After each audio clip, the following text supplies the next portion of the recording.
In today's video, what I'm going to show you is the most important thing that you need to know about your core when it comes to lifting at the gym. If you want to find out, keep watching this video and make sure to watch all the way till the end. A lot of people when they go to the gym, they really struggle with this concept of keeping their rib cage down as they perform different movements. And we really want to think about the rib cage and the pelvis when we're doing movements in the gym.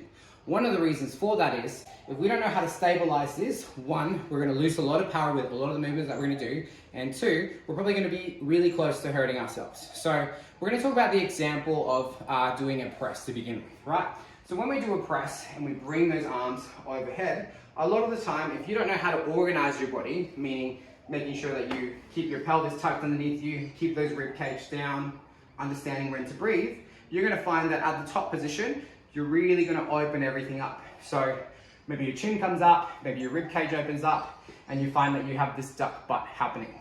To avoid that happening, a really simple concept that we need to understand is how to tuck the pelvis underneath us and how to keep that rib cage down.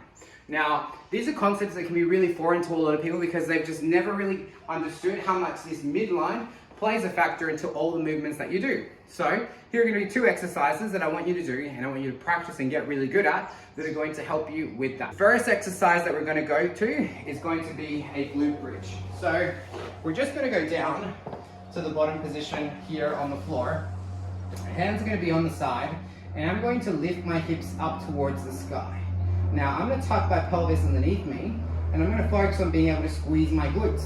If you struggle with this, just literally grab a handful of your butt, see if it's tight or see if it's loose. What you're going to notice is if my hips are too low, my butt's going to feel squishy and it's not going to be very tight because my pelvis is not going to be tucked underneath me.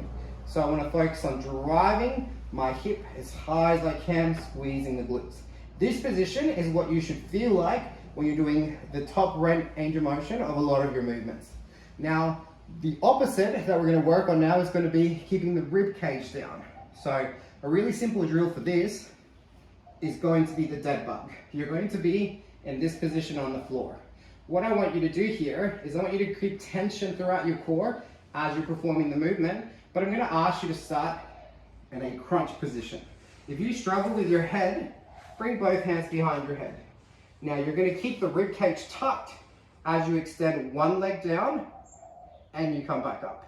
Extend the other leg down as you come back up. If you're a little bit more advanced, you can bring one hand back, come back up, the other hand back, come back up.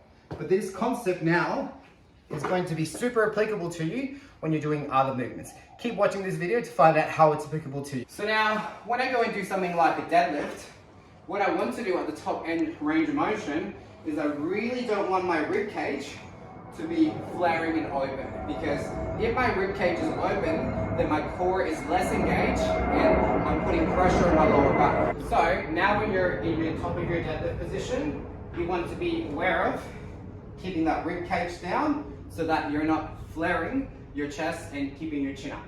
Just by imagining being in the end of that dead bug position, you're going to be way safer here at the top end range of motion of your deadlift. This is also going to be applicable when you do a squat. So when you get to the top end range of motion of your squat, if you're really open, that's also going to give you, that's also going to disorganize your body and it's not going to keep you in the most optimal position for your squat. This here can translate to a press.